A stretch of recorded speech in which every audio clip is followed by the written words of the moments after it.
बिस्मिल्लाहिर्रहमानिर्रहीम। अस्सलाम वालेकुम क्लास 9। आज हम अपने चैप्टर नंबर 1 का अगला लेक्चर देखेंगे जिसमें हम पढ़ेंगे मलेरिया को, जो कि एक बायोलॉजिकल मेथड की एग्जांपल है। पिछले लेक्चर में हमने देखा था बायोलॉजिकल मेथड को। अब साइंटिस्ट ने किस तरह से बायोलॉजिकल मेथड का इस्तेमाल करते हुए मलेरिया की एग्जाम्पल को सॉल्व किया, इसको आज हम अपने लेक्चर में पढ़ेंगे। तो सबसे पहले बायोलॉजिकल प्रॉब्लम के बायोलॉजिकल मसला क्या था, what is the cause of malaria, कि मलेरिया का काज क्या है। इस बायोलॉजिकल प्रॉब्लम को आइडेंटिफाई करने के बाद साइंटिस्ट ने ऑब्जर्वेशन बनाई। वो ऑब्जर्वेशन क्या थी वो हम पढ़ते हैं। Disease was known to physicians of ancient times more than 2000 years ago. जो पुराने ज़माने के साइंसदान थे या फिजिशियन थे, उनको 2000 साल पहले इस डिजीज़ का पता था। In the last part of 19th century, 19वीं सदी के आखिरी हिस्से में, there were 4 observation about malaria. Malaria के बारे में 4 ऑब्जर्वेशन थी। सबसे पहले, malaria and marshy areas have some relation.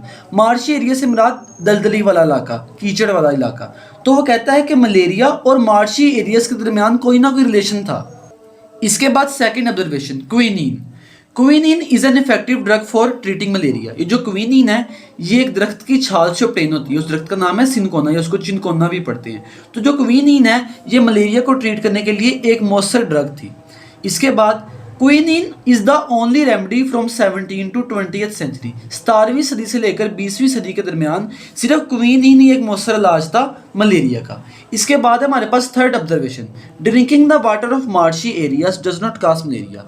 वो कहता है कि अगर कोई बंदा कीचड़ वाले इलाके का पानी पी लेता था तो उसको मलेरिया नहीं होता था। Plasmodium was seen in the blood of malarial patient. जो मलेरियल पेशेंट थे उनके ब्लड में साइंसदानों को प्लाज्मोडियम नजर आया। अब ये प्लाज्मोडियम क्या है, ये एक माइक्रो ऑर्गेनिज्म है जो हमें माइक्रोस्कोप के अंदर नजर आता है। इसके बाद हमारे पास एक साइंसदान है लावेरियन, उसकी रिसर्च है। He is French army physician, ये एक फ्रेंच आर्मी का डॉक्टर था। He did research on cause of malaria, उसने मलेरिया के काज के ऊपर रिसर्च की इन 1878 1878 में। He took blood from a malarial patient and examined it under microscope.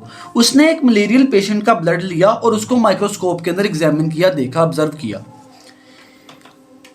He noticed microorganism in the blood. उसने उसके ब्लड में माइक्रो ऑर्गेनिज्म को नोटिस किया। इन माइक्रो ऑर्गेनिज्म को नाम दिया गया प्लाज्मोडियम का। नेक्स्ट स्टेप है हमारे पास हाइपोथेसिस। साइंसदानों ने ऑब्जर्वेशंस की और डिस्कवरीज की बुनियाद के ऊपर एक हाइपोथेसिस डेवलप की। वो हाइपोथेसिस क्या थी, Plasmodium is the cause of malaria, कि जो मलेरिया का काज है वो प्लाज्मोडियम है। हाइपोथेसिस क्या था, ये टेंटेटिव आंसर होता है, एक आर्जी आंसर होता है आपकी ऑब्जर्वेशन का। तो साइंसदानों ने कहा कि मलेरिया का काज क्या है, प्लाज्मोडियम है। अगला स्टेप है deduction. They developed are logical result by taking this hypothesis as true. उन्होंने इस हाइपोथेसिस को सही साबित मानते हुए इससे एक लॉजिकल रिजल्ट निकाला, जिसको हम क्या कहते हैं, डिडक्शन। वो डिडक्शन क्या थी, if plasmodium is the cause of malaria then all malarial patient should have plasmodium in their blood.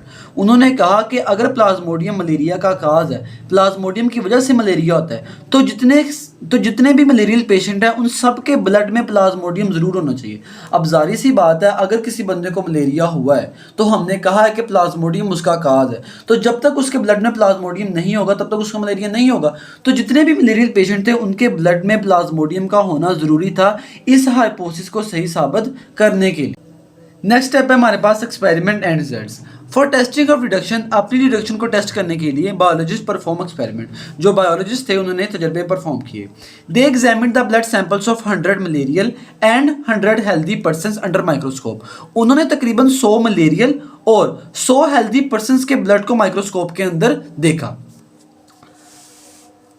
अब इसके बाद रिजल्ट्स ऑफ एक्सपेरिमेंट। इन एक्सपेरिमेंट्स के क्या रिजल्ट्स आए, most of malarial patients had Plasmodium in their blood. जो आपके पास malarial patient थे, ज्यादातर मलेरियल पेशेंट्स के ब्लड में साइंसदानों को प्लाज्मोडियम नजर आया। The result prove that the hypothesis Plasmodium is the cause of malaria was true.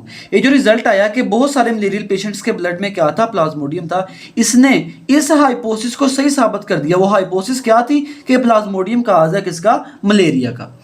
अब इन एक्सपेरिमेंट्स में 2 ग्रुप थे, ठीक है, एक एक्सपेरिमेंट ग्रुप और एक कंट्रोल ग्रुप। एक्सपेरिमेंट ग्रुप में मलेरियल पेशेंट्स को रखा गया और कंट्रोल ग्रुप में हेल्दी पर्सन्स को रखा गया, ठीक है। तो ये था हमारा आज का लेक्चर। मैं उम्मीद करता हूँ आप लोगों को समझ आई होगी। मिलते हैं अपने अगले लेक्चर में। अल्लाह हाफिज़।